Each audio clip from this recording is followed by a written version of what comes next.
Coffee ಆಯ್ತಾ ಅಶೋಕ್? ಈಗಷ್ಟೇ ಕುಡ್ದೆ. ಬರ್ತಾ ಬರ್ತಾ ಈ ಆರ್ಯವ್ರದ್ದು ತುಂಬಾ ಜಾಸ್ತಿ ಆಗ್ತಿದೆ. ಯಾಕಾಗ ಹೇಳ್ತಿದ್ಯಾ?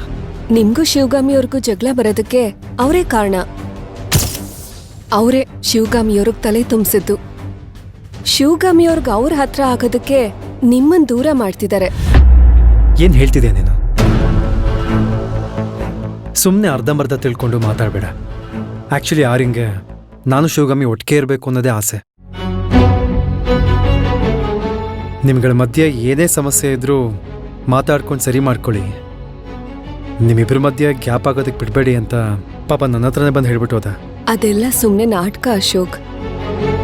ಶಿವಗಾಮಿಯವ್ರನ್ನ ಚೆನ್ನಾಗಿ ಬ್ರೈನ್ ವಾಶ್ ಮಾಡ್ತಿದ್ದಾರೆ. ಇವಾಗ್ಲೂನು ಶಿವಗಾಮಿಯವ್ರಿಗೆ ಯಾಕೋ ಮನ್ಸರಿಲ್ಲ. ನಿನ್ ಜೊತೆ ಒಂದ್ ಲಾಂಗ್ ಡ್ರೈವ್ ಹೋಗ್ಬೇಕು ಅಂತ ನನ್ಗನ್ನಿಸ್ತಾ ಇದೆ. ಬರ್ತೀಯ ಅಂತ ಕೇಳಿದ್ರು, ಅವರೇ ಒಪ್ಕೊಂಡ್ರು. ಇಬ್ರು ಲಾಂಗ್ ಡ್ರೈವ್ ಹೋದ್ರು. ಇದಕ್ಕೇನಂತೀರಾ? ಈಗ ಲಾಂಗ್ ಡ್ರೈವ್ ಹೋಗ್ಬೇಕು ಅಂತ ಕೇಳ್ತಿರೋದು ಆರ್ಯ ಅಲ್ವಲ್ಲ, ಶಿವಗಾಮಿ ತಾನೆ? ಹೌದು. ಮತ್ ಸುಮ್ಮನೆ ಆರಿನ ಮೇಲೆ ಯಾಕೆ ಅಪವಾದ ಹೊರಿಸ್ತಿದ್ಯಾ? ಶಿವಗಾಮಿ ಮನ್ಸು ಸರಿ ಇಲ್ಲ ಅಂತ ನನಗೂ ಗೊತ್ತು.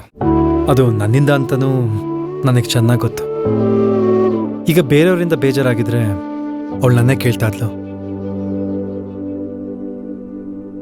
ಅವಳಿಗೆ ಬೇಜಾರಾಗಿರೋದೇ ನನ್ನಿಂದ ಆಗಿರೋದ್ರಿಂದ ಅದಕ್ಕೆ ಆರ್ಯನ್ ಕೇಳಿದಾಳೆ. ಇದ್ರಲ್ಲಿ ತಪ್ಪೇನು?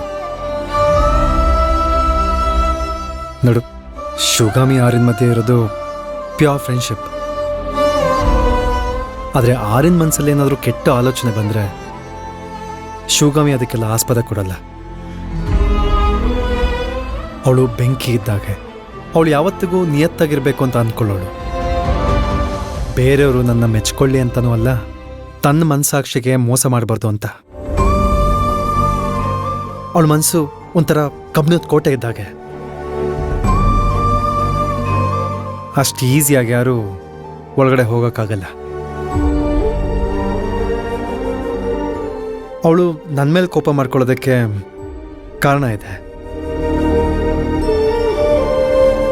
ನಾನು ಅವಳ ಹತ್ರ ಸುಳ್ಳು ಹೇಳ್ತಿರೋದು ನಿಜ. ಆದರೆ ಅದೇ ಸತ್ಯ ಹೇಳಿದ್ರೆ ಅವಳು ತಡ್ಕೊಳೋದಿಲ್ಲ. ಏನಾ ಸತ್ಯ ಅಶೋಕ್? ಅದು ಯಾರಿಗೂ ಗೊತ್ತಾಗೋದು ಬೇಡ.